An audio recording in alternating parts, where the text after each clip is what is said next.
अस्सलाम नादरीन, मैं हूं असद अली तूर अपने प्रोग्राम असद तूर अनसेंसर्ड में। आज हमारे साथ सीनियर सहाफ़ी असनात मलिक मौजूद हैं। रिज़र्व सीटों के केस की आज भी समाअत थी और बहुत ही दिलचस्प आज ये जो मुकालमा बार बार चीफ जस्टिस कादी फैसल और जस्टिस मंसूर अली शाह में हुआ कि चीफ जस्टिस कादी फैसल बार बार कहते रहे कि जब आइन में लिखा हुआ है तो हम उसकी तशरीह किस बात की करें, जिस पर जस्टिस मंसूर अली शाह ने भी उनको जवाब दिया। उन्होंने कहा 75 साल से हम आइन की तशरीह कर रहे हैं और आप जितना मेरा जहन शायद वो ज़हीन नहीं मैं होऊंगा, लेकिन मुझे भी समझने दें, यानी कि वो अटॉर्नी जनरल को जवाब नहीं देने दे रहे थे, अटॉर्नी जनरल को आर्गू नहीं करने दे रहे थे। और यहाँ तक के चीफ जस्टिस शुरू हो गए कि देखें, इलेक्शन कमीशन एक खुद मुख्तार इदारा है, वो मातहत इदारा नहीं है, वो किसी के मातहत नहीं आता, वो सुप्रीम कोर्ट के मातहत भी नहीं आता। तो हम तो सिर्फ उस सूरत में देख सकते हैं कि अगर इलेक्शन कमीशन कुछ गैर आईनी करे, वरना कोई ये बात नहीं कर रहा। यानी कि चीफ जस्टिस कादी फैसल इलेक्शन कमीशन का भी दिफा कर रहे थे, उसके भी वकील बने हुए थे। एक मुतनाज़ा तरीन इलेक्शन कराने वाला इलेक्शन कमीशन, जिसने पाकिस्तान की एक लीडिंग पार्टी को उसके इलेक्शन सिंबल से महरूम किया, जिस बारे में इस बेंच के तमाम अक्सरियती जजेस कह रहे हैं कि उन्होंने 13 जनवरी के फैसले की गलत तशरीह की। लेकिन चीफ जस्टिस कादी फैसल कह रहे हैं कि उस इलेक्शन कमीशन की इज्जत करें, जो उसने कर दिया वो मान लें। फिर या तो वो ये कहना चाह रहे हैं। तो हसनात मलिक हमारे साथ मौजूद हैं। हसनात भाई, 4 दिन की समात के बाद, 4 दिन के वक्फे के बाद आज समात थी। कोई आपको लगा कि कोई इधर उधर स्विंग में कुछ बदला है, या आपको लगता है कि अभी तक वहीं पर है मामला? जी असद, देखें, स्विंग जजेस तो तीन हैं जिन्होंने बड़े इम्पोर्टेंट जिनका रोल होगा। एक जस्टिस याही अफरीदी हैं, जस्टिस जमाल मंदोखेल हैं और जस्टिस हसन अजहर रिजवी हैं। जस्टिस हसन रिजवी के रिमार्क्स बड़े क्लियर हैं। जस्टिस जमाल मंदोखेल, आज उनके रिमार्क्स कुछ थे कि पीटीआई के लोगों ने ब्लैंक क्यों छोड़ा ये नॉमिनेशन पेपर पे, और सब ने क्यों नहीं किया, एक बात हो रही थी।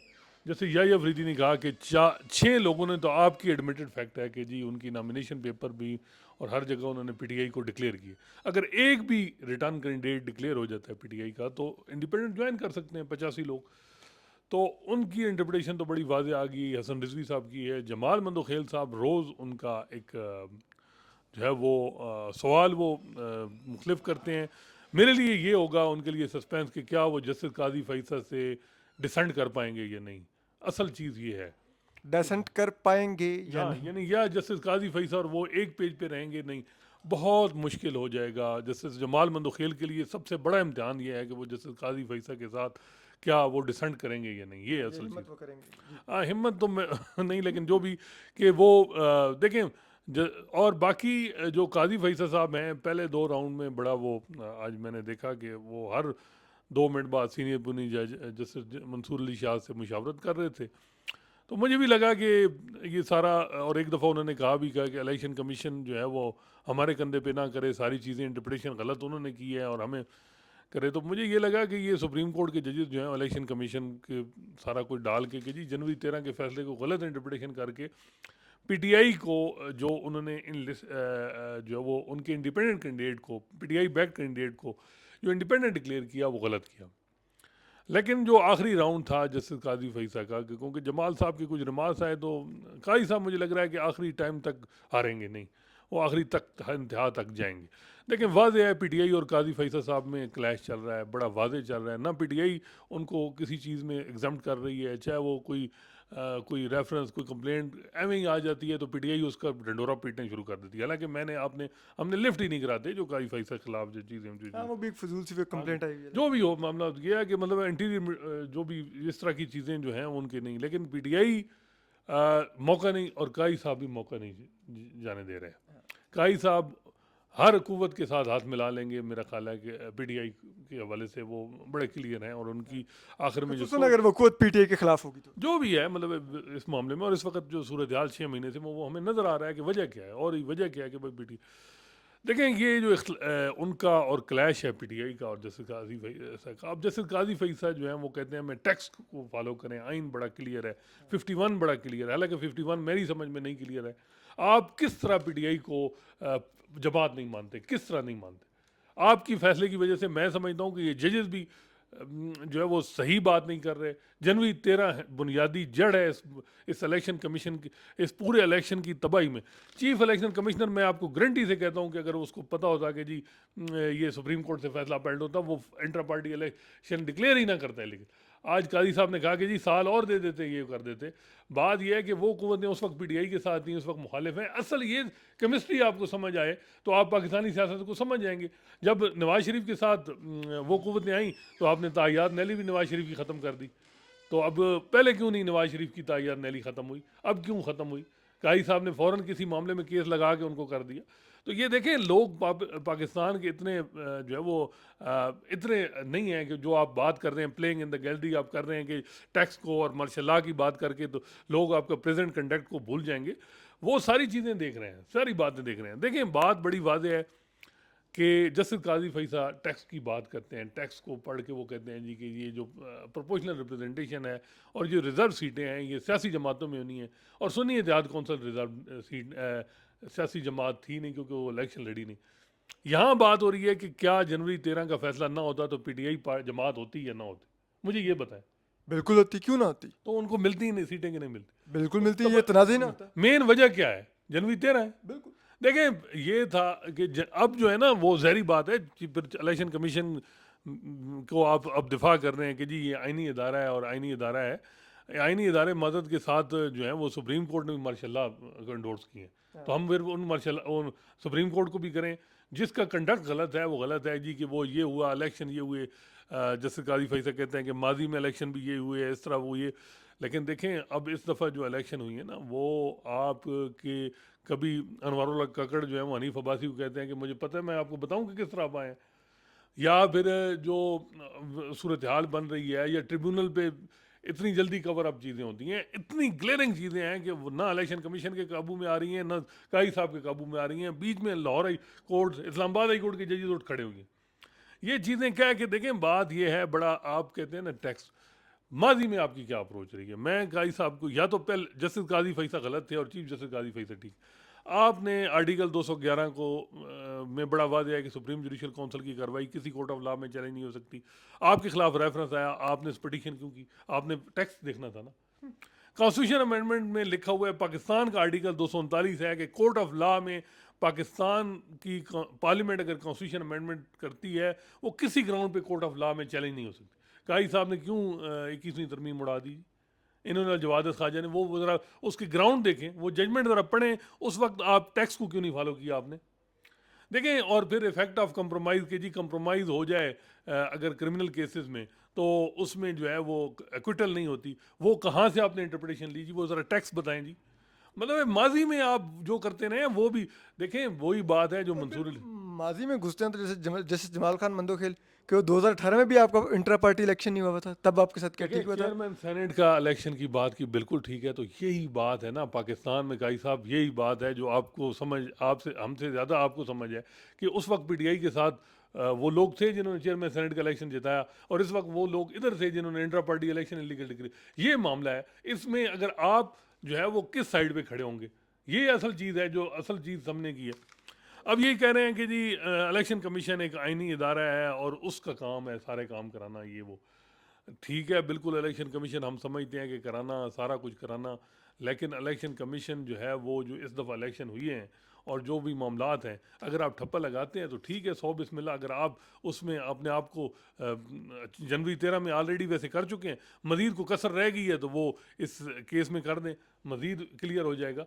तो असल इशू देखें, रिज़र्व सीटें पीटीआई को मिलें ना मिलें, प्रॉब्लम ये नहीं है। प्रॉब्लम ये है कि क्या कॉन्स्टिट्यूशन अमेंडमेंट होगी या नहीं।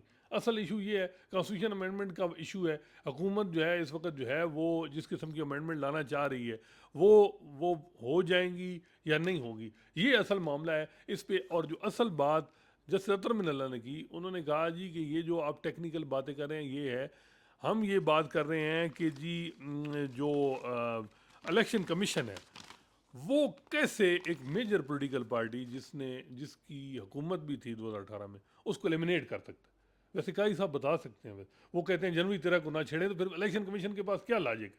बिल्कुल मैं समझता हूँ जनवरी 13 या काई साहब जनवरी 13 पे दिफा करें कि जनवरी 13 की इंटरप्रिटेशन यही है कि पीटीआई को एलिमिनेशन है, हाँ। फिर ओनरशिप लें। फिर खड़े रहें। देखें, ये नहीं होता कि आप कहें कि जी मेरे फैसले की इंटरप्रिटेशन ठीक नहीं हुई और मैं टैक्स को भी फॉलो करूंगा। जब अगर आपके फैसले की इंटरप्रिटेशन इलेक्शन कमीशन ने फॉलो ने, तो फिर आपको किस चीज़ का मसला है? फिर इलेक्शन कमीशन जाने और फिर क्यों आप इस चीज़ का दिफा कर रहे हैं? आप हाइब्रिड सिस्टम को क्या उसकी गारंटी हैं आप? तो ये एक चीज़ है जो मेरा ख्याल है कि बड़ी ज़रूरी है कि क्या इलेक्शन कमीशन ने अगर एक जमात को गलत एलिमिनेट किया है और आप कहते हैं मेरे फैसले का कोई उसमें अमल दखल नहीं है, मुझ पे बर्डन ना डालें। हिस्ट्री ने आप पे बर्डन डालना है माजरत के साथ। अगर आपने इस मामले में इस दफ़ा करेक्ट नहीं किया तो फिर हिस्ट्री ने आप ही को बर्डन डालना है, क्योंकि इलेक्शन कमीशन आपके फैसले के बगैर आप वो कुछ कर नहीं सकता था। और जो आज उन्होंने सिकंदर बशीर मोहम्मद ने कहा ना जी, उन्होंने कहा जी जनवरी 13 से 7 फरवरी के दरमियान ये इलेक्शन करा देते। अब इलेक्शन हो रहे थे, सारी कंपेन चल रही थी, वो कहते हैं जी भाई ये इंटर पार्टी इलेक्शन पीटीआई वाले करा देते। तो काई साहब ने फिर खुद कहा कि जी इनको फिर आप मजीद टाइम दे देते जो पहले देते। वैसे काई साहब खुद क्यों नहीं जनवरी 13 में दे देते? यही देखे ना, एक मैं माह और समझता दे हूँ देते, कि कहते इलेक्शन के बाद करवा लें ये इलेक्शन। जजेस भी ना ये काई साहब को चाह रहे हैं कि ठीक है, इनकी सोच होगी कि जी एक हाल ये है कि जनवरी 13 की इंटरप्रिटेशन ठीक नहीं हुई, इलेक्शन कमीशन नहीं सारा बर्डन दे। लेकिन काई साहब अगर समझते हैं कि इलेक्शन कमीशन ने काम ठीक किया है तो जजेस को जनवरी 13 पे क्वेश्चन करने चाहिए। वहाँ आर्टिकल 17 का हवाला नहीं, बेनज़ीर भुट्टो की जजमेंट का हवाला नहीं जिसमें लिखा है कि सिंबल इलेक्शन निशान की कितनी इंपॉर्टेंस है और उसका मकसद क्या है जनवरी 13 के फैसले का। अब अपने आप को साइड पे कर रहे हैं, एक साइड पे खड़े होना, या कहें कि जनवरी 13 की इंटरप्रिटेशन इलेक्शन कमीशन ने ठीक की, उन्होंने जो एलिमिनेट किया पीटीआई को ठीक किया। अब एक बात हो रही है जी कि पीटीआई ने चैलेंज नहीं किया।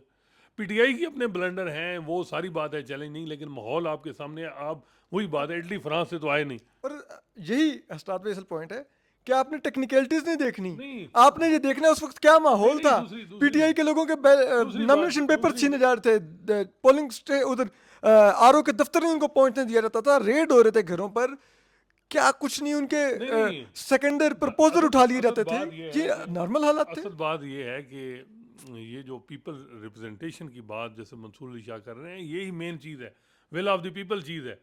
बाकी जैसे मुनीर की फिर जजमेंट को आप ठीक कर दें, मौलवी तमीज़ुद्दीन में ठीक हुई कि सिंध हाई कोर्ट के पास कोई जुरिडिक्शन नहीं थी, फिर तो यह मान जाए ना। फिर बात यह है कि आपने अगर ये चीज़ें देख, टैक्स को हर कोई अपने हिसाब से पढ़ सकता है कि कोई हर तरीके से हर चीज़ है, एक इबारत है उसको आप अपने हिसाब से पढ़ेंगे, मैं अपने हिसाब से पढ़ूंगा। मेन फीचर चीज़ है कि विल ऑफ द पीपल वो प्रिवेल होनी चाहिए। विल ऑफ द और पीपल वो ये है, रिफ्लेक्ट होनी चाहिए। देखें बात माने ना माने, अब कई साहब ये बात उनके दिल को ना लगे, लेकिन बेशक आपस में बात कि लोगों ने वोट दिए हैं एक जमात को, अब वोट दिए हैं तो उनका वोट प्रोटेक्ट करना है, ठीक है, ये एक मेन फीचर। अब उसकी वजह यह है कि उसको टेक्निकल बुनियादों पे आपने नॉकआउट किया, उसको आप प्रोटेक्ट करेंगे या नहीं। अब जो जस्टिस मंसूर अली शाह ने बात की वो बड़ी इंपॉर्टेंट बात थी कि क्या जो है वो जो है वो एक रिप्रेजेंटेशन जो है एक जमात की 4 सीटें हैं और 70 सीटें जो हैं वो या इंडिपेंडेंट है, और 4 वाले को जो 70-75 सीटें जो हैं वो मिल जाती हैं रिज़र्व, सिर्फ टेक्निकल बुनियादों पे कि जी वो पॉलिटिकल पार्टी है, ठीक है। तो उस वजह से वो फिर सब कुछ कॉन्स्टिट्यूशन अमेंडमेंट भी कर ले, सब कुछ कर ले। और यहाँ जो है वो मसला ये आ रहा है कि पीटीआई जमात या जो भी एक पूरा एक नज़र आ रहा है, पूरी दुनिया को नज़र आ रहा है, अमेरिका को नज़र आ रहा है, यहाँ जजेस सुप्रीम कोर्ट के नज़र नहीं आ रहा है कि जी क्या। तो अगर वो ये समझते हैं कि जी ये पीटीआई को नहीं मिलती और जो है वो ये जमातें पीपल्स पार्टी और नून को मिलती हैं, तो फिर हम क्या कह सकते हैं? अच्छा साथ भाई, पहले तो सुबह से लेकर शाम तक भी समात की 5 बजे तक, 9:30 बजे से फुल कोर्ट बिठाया हुआ है। और ज़ाहिर बात है फुल कोर्ट की वजह से दीगर मुकदमात की समात भी फिर वो आगे पीछे होती है। अभी एकदम से थर्सडे से ये क्यों फील आ रही है कि चीफ जस्टिस काजी फैसला मुकदमा सुनाने में जल्दी नहीं रखते? नहीं कोई आज तो आज भी उन्होंने नहीं वो मु- पहले भी एडजर्न करना चाह रहे थे, फिर अटॉर्नी जनरल ने कहा कि वो आज ही देखिए आर्गू करेंगे, तो बात फिर बात क्यों ये है जल्दी नहीं कि रही नहीं है? वो एक तो वो क्लियर, दूसरे जजेस भी मेरा ख्याल है जल्दी में। और असल में मसला ये है कि कल बड़ा इंपॉर्टेंट मैटर है, वो है सिंध हाई कोर्ट और लाहौर हाई कोर्ट के चीफ जस्टिस की अपॉइंटमेंट। लाहौर हाई कोर्ट के चीफ जस्टिस की अपॉइंटमेंट में आपको भी पता है कि हुकूमत और हमारे मुक़्तदर हल्के वो चाह रहे हैं कि सीनियरिटी प्रिंसिपल फॉलो, और आपने नोट भी किया होगा जी जी इस हवाले का, पर इस हवाले से प्रचार भी हो रहा है कि सीनियरिटी जी प्रिंसिपल। जी, वही लोग जो हमारे बस एस्टेब्लिशमेंट के तर्जमान ठीक, यूट्यूबर हैं वो आजकल काफी इस पर बात कर रहे वो हैं। वो कह रहे हैं सीनियरिटी प्रिंसिपल क्यों नहीं चीफ जस्टिस काजी फैसला फाइनल अब कर रहे हैं? मसला ये है कि वो वहाँ एक ही बात है कि जस्टिस काजी फैसा अभी फ़िलहाल कल की इतला है कि वो तो स्टैंड कर रहे हैं कि जी जस्टिस आली नीलम को ही होना चाहिए। अब इसमें जो है वो अगर काजी साहब जो हैं वो साथ जाते हैं हुकूमत के तो जैसे शुजात आ जाएंगे। तो मेरा ख्याल है कि मंसूर अली शाह सारे जजेस वो वहाँ यही जा रहे हैं कि जी जैसे आलिया नीलम हो, उसकी मुख्तलिफ वजूहत हो सकती हैं कि इन दो जजेस को क्यों नहीं। तो ये एक बात है कि वो जो उनका जो बात हो रही है वो जो कल की जुडिशल कमीशन का इजलास है वो बड़ा इंपॉर्टेंट है। फिर सिंध हाई कोर्ट में जस्टिस शफ़ी सिद्दीकी, जिनको सिंध सुप्रीम कोर्ट में 2 दफ़ा नाम आया सुप्रीम कोर्ट के जज की अपॉइंटमेंट के लिए, तो वो नहीं उनका एक्सेप्ट हो सका। कोई टेक्निकल बुनियादें थी या सीनियरिटी प्रिंसिपल फॉलो या जो भी। तो अब जो है वो सीनियर मोस्ट हैं, उनको चीफ जस्टिस बनाना है या नहीं। मेरा ख्याल है जैसे मुनीब साहब की भी ख्वाहिश होगी कि वो जैसे शफ़ी सिद्दीकी सिंध के बने। अगर काई साहब जाएँ तो जूनियर किसी को बना सकते हैं, नेमतुल्लाह पलपोटो या वो तीसरे जो सबसे सलाउद्दीन पंवर को बना सकते हैं। हालांकि इन तो दोनों के नामों की मुखालफत कर चुके हैं चीफ जस्टिस काजी फैसला जब सुप्रीम कोर्ट में एलिवेशन की नहीं, बारी वो आई तो थी। शफ़ी सिद्दीकी साहब की कर चुके हैं, लेकिन शफ़ी सिद्दीकी लेकिन मैं समझता हूँ कि वहाँ शफ़ी सिद्दीकी जो हैं वो उनके साथ ज़्यादती हुई। चले सुप्रीम कोर्ट में आप कहते थे कि जी उनका नाम अलग है, लेकिन उसको सुप्रीम कोर्ट वहाँ उनको सिंध हाई कोर्ट का चीफ जस्टिस बनना चाहिए। और ज़्यादा चांस यही है कि काई साहब भी इस मामले में ही हैं कि उन्हीं को बनना चाहिए। लेकिन अगर हुकूमत या इंडिपेंडेंट ग्रुप कहे कि जी सलाउद्दीन पंवर साहब को बनाए और काई साहब मान जाए तो फिर क्या हो सकता है। तो ये फिर मुनीब साहब की भी होगी कि यार सिंध में इस वक्त सारे म्यूचुअल इंटरेस्ट भी कई दफ़ा होते हैं। तो ये है कि थोड़ा केस भी लंबा करो, कल की रिजर्व सीट भी। और आज वो कुछ उन्होंने डॉक्यूमेंट भी मांगे हैं, वो बड़े इंपॉर्टेंट हैं कि जी रेशो बताएं। उसमें ये भी क्लियर हो जाएगा कि कॉन्स्टिट्यूशन अमेंडमेंट और ये क्या इसकी इनकी अहमियत कितनी है और ये सारी चीज़ें, और 2018 में क्या हुआ, ये भी चीज़ें बड़ी वाज़ेह हैं। बात असल जो इसमें पॉइंट है वो जैसे अतर मिनल्ला का है, जिस पे मेरा ख्याल है सारी बात ये है कि इलेक्शन कमीशन क्या एक मेजर पॉलिटिकल पार्टी को एलिमिनेट कर सकता है जनवरी 13 के फैसले के बाद। वो खैर दिसंबर का फैसला है, 24 दिसंबर। वैसे 24 दिसंबर का फैसला बाईस भी, दिसंबर 22 दिसंबर, वो फैसला भी उनको अंदाज़ा था कि मेरा 13 जनवरी को अपहेल्ड होगा। तो तब यार अगर देखें उस्ताद भाई, अगर जुलाई 2023 में फैसल वाडा कह रहे थे कि एक बल्ला नहीं होगा पीटीआई के पास, तो आप 22 वो दिसंबर की बात कर रहे हैं और चीफ जस्टिस काजी फैसल ने मनोअन वही किया जो फैसल वाडा बयान कर रहे थे। देखें, बात यही है कि जस्टिस काजी फैसल के पास एक फाइनल गोल्डन अपॉर्चुनिटी है कि जनवरी 13 का वो ये कह दें कि जी मेरी इंटरप्रिटेशन ठीक नहीं हुई। और वहाँ अगर ख़ुद क्लैरिफाई, हालांकि करना चीफ जस्टिस काजी फैसल को जनवरी 13 में चाहिए था जी वो फैसला। ये जो कह रहे हैं ना इंटरप्रिटेशन, ये जजेस भी वैसे मैं तो समझता हूँ इंटरप्रिटेशन इलेक्शन कमीशन ने ठीक की। जब सुप्रीम कोर्ट ने नहीं उसकी वजाहत दी तो क्यों करनी चाहिए थी। और सुप्रीम कोर्ट को अगर इतना अंदाज़ा पहले से तो नोटिस ले लेती है, इससे अहम इंपॉर्टेंट क्या मामला है। तो एक प्रेस रिलीज जारी कर देते, एक अब खत ये लिखवा देते इलेक्शन कमीशन अब को। ये है कि जी मेरा ख्याल है जस्टिस काजी फैसल को इस मामले में होना चाहिए कि जी मेरे फैसले की यही। वो खैर ये बात करते हैं कि ये बात उन्होंने उस वक्त भी की थी कि अगर आपको रिजर्व सीट का मसला हुआ तो हमारे पास आइएगा। ये पीटीआई के ब्लंडर हैं, लेकिन इलेक्शन कमीशन का जो फैसला है वो आड़े आया है। ये बात अलग है कि पीटीआई के वकील कर क्या रहे थे। उनका काम नहीं था कि वो इलेक्शन कमीशन के बाद जो है वो सुप्रीम कोर्ट में आते और कहते जी कि हमें दें जो है वो, बल्कि इनको सुनी इत्तेहाद कौंसिल में ही नहीं जाना चाहिए था। ये इलेक्शन कमीशन में दरख्वास्त देते कि ये हमारे 85 लोग हैं, आपने ठीक है हमारा बल्ला का निशान लिया है, लेकिन हमें जो है वो पार्लिमानी पार्टी डिक्लेयर करें, पीटीआई के ये बंदे डिक्लेयर करें। ना होता सुप्रीम कोर्ट में ले आते और वहाँ ये बात करते। वहाँ लीगल एक उनकी फ्लाज हैं, लेकिन उसमें इलेक्शन कमीशन की वो उन्होंने, इंटरप्रिटेशन। लेकिन उन्होंने कहा ना कि वो हमें डर था कि हमारी पार्टी काले दम करार दे देंगे, तो इसलिए हम नहीं गए अपने पार्टी में। नहीं, कलअदम तो खैर सारा कुछ हो रहा था। देखें 8 फरवरी से पहले तो कहीं नामो निशान ही नहीं था ना। ये तो लोगों ने जो है वो वोट दे के, इतने वोट दे के, अब तो कोई सोच भी नहीं सकता जो पहले 7 फरवरी से पहले था कि जी ये हो जाएगा वो हो जाएगा। तो देखें ये मच मोर डिपेंड कि ये काजी फैसल साहब के लिए ये केस है कि वो इसको किस तरह लेके जाते हैं। मैं आज की सूरत हाल जैसे मैंने बता दिया है कि 5 जजेस बड़े क्लियर हैं, 13 जजेस का ये बेंच है। 5 इस वजह से हैं कि जैसे काजी फैसल अगर मान गए कि जी मेरे फैसले की इंटरप्रिटेशन गलत हुई और पीटीआई के जो कैंडिडेट थे इनको इंडिपेंडेंट नहीं डिक्लेयर करना चाहिए था, इनको पीटीआई का करना चाहिए था। ये अगर वो इंटरप्रिटेशन तो फिर तो यूनानिमस आएगा। अगर वो नहीं मानते तो अब देखते हैं कि वो क्या होता है। मामला डिले हो रहा है, डिले से क्या एडवांटेज चीफ जस्टिस काजी फैसल को होगा या दूसरी साइड को होगा, ये भी बड़ा इंपॉर्टेंट है। एक उस्ताद भाई, एक आपके आगे एक खबर, चले मैं कहता हूँ एक सिनेरियो रख देता हूँ आपके आगे, कि ये जो अब केस एकदम से स्लो हो गया है ये रिजर्व सीट का, इसका इन्हिसार जो अब पाकिस्तान की सियासत का फ्यूचर है उसका इस केस के फैसले से जुड़ गया है। और पाकिस्तान की रियासत इस वक्त जो आईएमएफ और दीगर इदारों से मुज़ाकरात कर रही है और उसमें जो रिफॉर्म्स और चीज़ें डिस्कस हो रही हैं वो सिर्फ विल नहीं, उस विल को मैंडेट की सपोर्ट भी चाहिए होगी। और अगर ये मैंडेट वीक होता है इस फैसले की रोशनी में तो बहुत से असरात होंगे उसके लिए। और उसी लिए कहा जा रहा है कि शायद थोड़ा ताख़ीर हो जाए ताकि ये है कि तब तक वो चीज़ें कहीं कंक्लूड हो मेरा जाएं ख्याल है या पस पर्दा भी कई जगहों पर जो मुज़ाकरात चल रहे हैं वो भी कहीं हो मैं जाएं। समझता हूँ असद जो बैरूनी क़ुव्वतें हैं उनको पाकिस्तान के हालात का, अंदर की सूरत हाल का, इलेक्शन की रियलिटी का ज़्यादा आगाही है, सिवाय जैसे काजी फैसल जो कहते हैं कि हर दफ़ा होता है जी, ये कोई नई बात तो नहीं हुई। वैसे मैं वो कमिश्नर ने जो बात की पहले, मेरा ख्याल है 2018 में किसी कमिश्नर ने ऐसा बयान दिया, नहीं बिल्कुल नहीं दिया था, 13 में, बिल्कुल नहीं दिया था। मतलब 13 में इमरान खान ने बयान दिया था कि पंचर हाँ लग गया, हाँ वैसे वो हाँ भी, लेकिन कोई इस तरह का बयान नहीं आया। ठीक है, वो सारी बातें हैं, मेरा ख्याल 2024 में एक कमिश्नर ने उठ के कहा कि नहीं हमारा पूरा डिवीजन हमने धांधली करवाई है।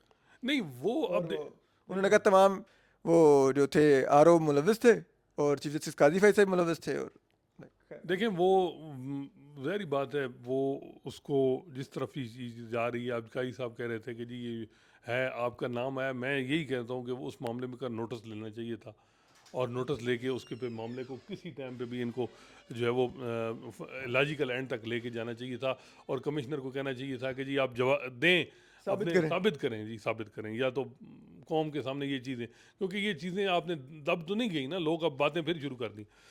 अब जो ये बात आप कर रहे हैं ना कि जी जो है वो ये कि जी रिज़र्व सीट वो इस वजह से आईएमएफ का ये मामला, मेरा नहीं ख्याल कि इस मामला हो, ये इस मामले दीगर भी कई मामला है, पस पर्दा कई जगह पर बहुत सी बातें चल रही हैं कहते वो देखें, बात ये है कि ये बात तो है ना कि पहली दफ़ा ये जो हैं। देखिए पीटीआई को भी तो हो सकता है लाहौर ना, कहा जा रहा हो कि आप अच्छे बच्चे बनेंगे तो आपको लाहौर सीटें मिल जाएंगी और वरना फिर आप देखें।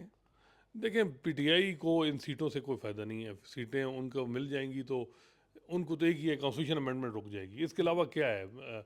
जब फॉर्म 47 से उनके बकौल के हमारे इतनी सीटें कम हुई हैं तो इसमें भी क्या हो जाएगा। मेरा ख्याल है कि लेकिन कॉन्स्टिट्यूशनल अमेंडमेंट बहुत की है।